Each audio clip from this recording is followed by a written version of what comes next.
Tuberculosis patient আমরা কি করবো আইসোলেশন রাখতে হবে। দেন হচ্ছে আমরা কি করবো প্রিকশন নেবো, যেহেতু রেসপিরেটরি ইনফ্লুয়েঞ্জা আর টিবিটা ছড়াচ্ছে তার আমরা কি করছি যে রেসপিরেটরি প্রিকশন নিচ্ছি।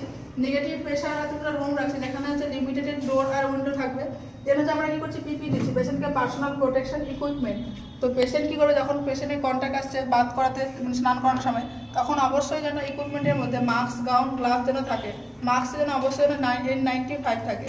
যেটা হচ্ছে টিবি পেশেন্টের ক্ষেত্রে যখন থাকবে তখন আমরা কি করবো ডায়েট মেনটেন করতে হবে পেশেন্টের, কারণ টিবি পেশেন্ট প্রচুর উইক থাকে। সেখান থেকে কী করবো আমরা high protein high calorie vitamin B6 include আমরা কী করবো পেশেন্টকে ডায়েট দেবো। এবং যখন কোনো পেশেন্টের টিবি পজিটিভ আসছে তখন আমরা কী করছি এটিটি শুরু করছি, মানে অ্যান্টি টিউবারকুলোসিস থেরাপি শুরু করছি। সেই থেরাপি শুরু হওয়া 2 থেকে 3 সপ্তাহের মধ্যে কিন্তু সেই যে জীবাণুটা রয়েছে সেটা কিন্তু একজন থেকে আরেকজনকে ছড়াতে পারে না। তখন পেশেন্ট কী করতে পারে যে অফিসে বা নিজের কাজে কী করে কর্মস্থানে হচ্ছে ফিরে যেতে পারে। দেন হচ্ছে যে স্পুটাম স্যাম্পল ইউজুয়ালি নেগেটিভ আসে after 3 months use of ATT. যখন হচ্ছে কী করবো আমরা এটিটি যখন শুরু করছি, এটিটি মিনস হচ্ছে অ্যান্টি টিউবারকুলোসিস থেরাপি যখন মেডিসিনটা শুরু করছি তার হচ্ছে 3 মাসের মধ্যে হচ্ছে স্পুটাম হচ্ছে নেগেটিভ আসে। এবং কখনোই আমরা কী করবো না যে এটিটি যে রয়েছে কোর্সটা সেটা আমরা স্টপ করে দেবো না মাঝখানে। দেন হচ্ছে যে যখন আমরা পেশেন্টের স্পুটাম চেক করবো তখন 3বার যখন নেগেটিভ আসবে তার মানে হচ্ছে পেশেন্ট হচ্ছে রিকভার হয়ে গেছে।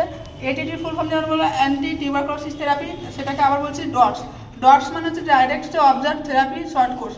এখানে কী করবো পেশেন্টকে অবশ্যই কী করতে হবে যে যখন ড্রাগ দেখবে পেশেন্টে কী করতে হবে মাল্টিপল টুগেদার, মানে একসঙ্গে অনেকগুলো মেডিসিনের কম্বাইন্ড মেডিসিন দেওয়া হয়। কেন দেওয়া হয়? কারণ সেই ব্যাকটেরিয়া যেন রেজিস্ট না করে যায় সেই মেডিসিনের বিরুদ্ধে, সেজন্য কী করে একসঙ্গে কম্বাইন্ড মেডিসিন দেওয়া হয়।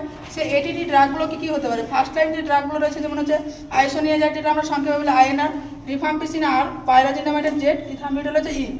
সেকেন্ড লাইন যে ড্রাগগুলো থাকে সেটা হচ্ছে স্ট্রেপ্টোমাইসিন, লেভোফ্লক্সাসিন, সাইক্লোস্পেরিন, অ্যামিক্সাসিন, সিপ্রোফ্লক্সাসিন, রিফাম্পিস্টিন, এই সমস্ত হচ্ছে সেকেন্ড লাইন ড্রাগ। আমরা যখন হচ্ছে কোনো পেশেন্টের ফার্স্ট টাইম যখন স্পুটাম পজিটিভ আসবে টিবি ক্ষেত্রে তখন আমরা কী করবো, তখন আমরা কী করবো শর্ট কোর্স শুরু করবো। কতদিনে? 6 মাসে। ফার্স্ট যে 6 মাসের কোর্স থাকবে সেখানে কী হচ্ছে 2 মাস থাকবে ইন্টেনসিভ ফেজ আর হচ্ছে 4 মাস থাকবে কন্টিনিউয়াস ফেজ। ইন্টেনসিভ ফেজে আমরা কী করবো 4টে মেডিসিনের কম্বাইন্ড মেডিসিন দেবো। যখন হচ্ছে 4 মান্থ থাকবে তখন আমরা হচ্ছে 2টো মেডিসিনের কম্বাইন্ড মেডিসিন দেবো। তো আজকে পর্যন্ত।